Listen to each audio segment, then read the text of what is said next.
अपने पसंदीदा शो के फुल एपिसोड देखने के लिए अभी डाउनलोड करें दंगल प्ले ऐप। कार्तिक और सुमन, आप दोनों आज से अपना सामान्य जीवन शुरू कर सकते हैं। ठाकुर साहब, अब आज्ञा दें।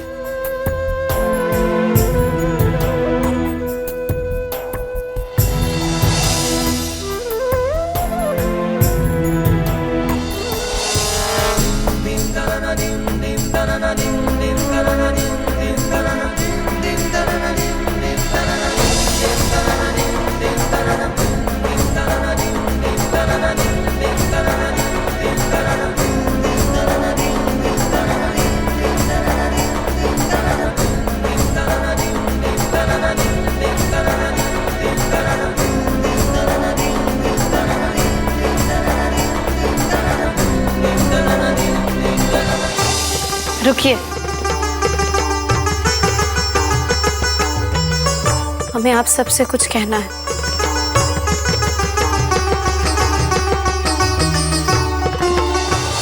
कुछ ही दिनों पहले की बात है, जब हम कंचन के साथ इस घर में पहली बार आए थे।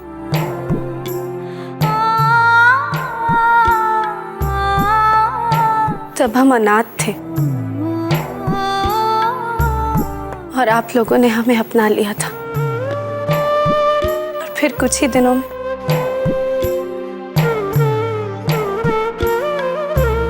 ये परिवार हमारा परिवार बन गया। आप लोगों ने हमें जो खुशियां दी वो हमारे जीवन का सबसे कीमती उपहार है। सो हमारा भी फर्ज बनता है कि हम भी आप लोगों को खुशियां दें। और हम आप लोगों को खुशियां देना भी चाहते थे।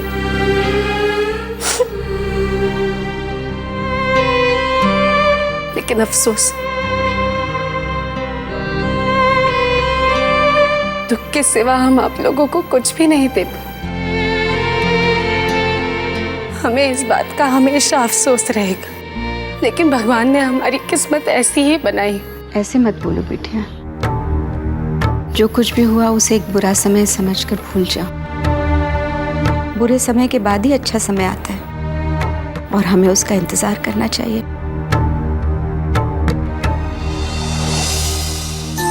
याद है दादी जी, जब हम पहली बार कंचन के साथ इस घर में आए थे? याद है बेटा। इस घर में सबसे पहले हमने दादी के रिश्ते को जाना। आपकी ममता पाकर हम अपने अनाथ होने का दर्द भूल गए थे। हमने आपका दिल बहुत दुखाया दादी जी, मगर हम जानते हैं कि आप बहुत दयालु हैं। हमें माफ कर दीजिए दादी।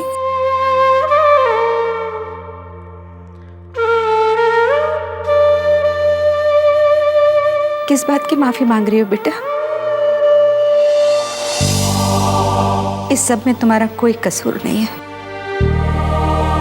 अगर हमारा कसूर नहीं होता तो भगवान हमें सजा क्यों देते?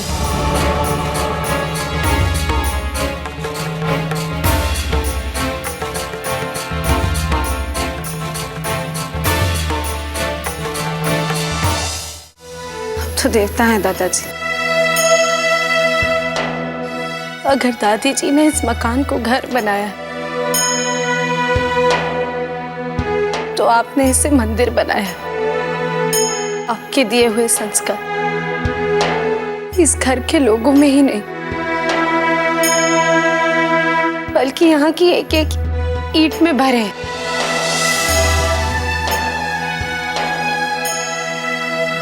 आपने सोचा होगा कि हम आपके इस प्यार के मंदिर को सुख और शांति से भर देंगे, लेकिन हमने तो आपके इस मंदिर में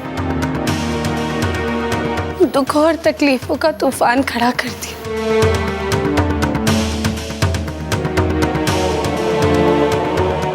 हमें माफ कर दीजिएगा दादाजी। ऐसे क्यों कह रही हो तुम बेटा? क्यों सबसे माफी मांग रही हो तुम? हमारे कारण आपको सारे गांव वालों के सामने नीचा देखना पड़ा और इसी वजह से हमने आत्महत्या करने की कोशिश की थी। और फिर हमें एहसास हुआ कि हमारे ऐसा करने से भी आपकी खोई हुई इज्जत आपको वापस नहीं मिल सकती। हमें माफ कर दीजिए दादाजी। बेटा,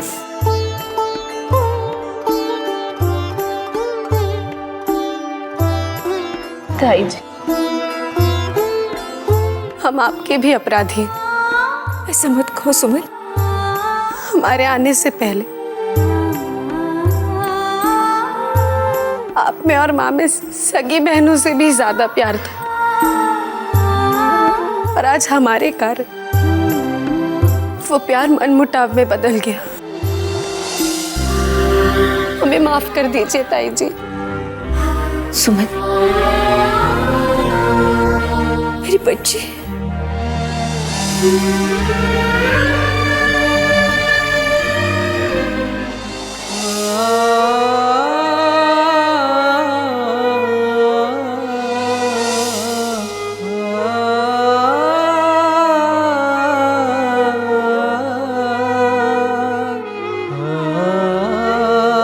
हमें माफ कर दीजिएगा करण जी।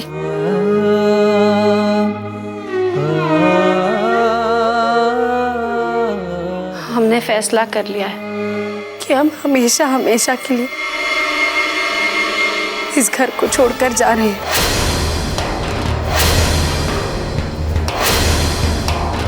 बेटा, घर छोड़कर जाने का फैसला बदल दो। नहीं दादी जी, हमारे इस घर से जाने का कारण माँ नहीं। हमारे जाने का कारण तो आप लोगों का प्यार है। आप लोग हमसे इतना प्यार करते हैं कि हमें दुख में देखकर आप लोगों को करण जी की याद आ जाती है।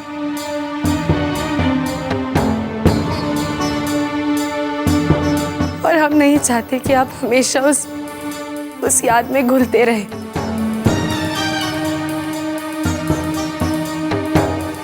मैं तुम्हें कहीं नहीं जाने दूंगी सुमन। तुम हमारे साथ इसी घर में रहोगी, समझी? सुमन, मत जाओ बेटा। हम फैसला कर चुके हैं चाचा जी। हम नहीं रुकेंगे। मगर सुमन, प्लीज कंचन, तुम्हें तुम्हारे करण भैया की कसम।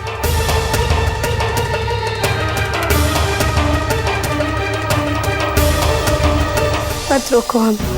पर ये अचानक तुम्हें क्या हो गया है सुमन? ऐसे कैसे जाने दे सकते हैं हम लोग? तुम प्लीज गुड्डी दीदी,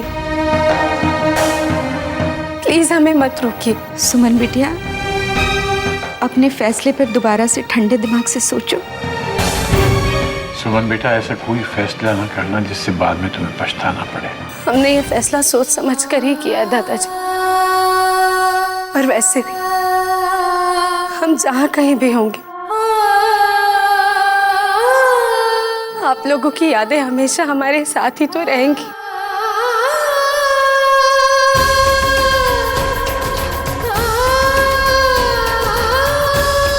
दादी जी, क्या हम जाने से पहले एक बार माँ से मिल सकते हैं? जो करना है सो करो। जब हमारा कहना ही नहीं मानना है तो हमसे क्यों पूछ रही हो?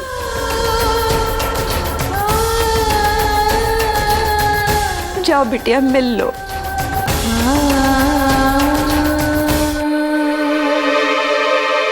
कार्तिक, रोको ना सुमन को, मना करो उसे। तुम्हारी बात नहीं टालेगी कार्तिक, उसे रोको ना। मुझसे तो वादा लेकर मुझे मजबूर कर दिया है।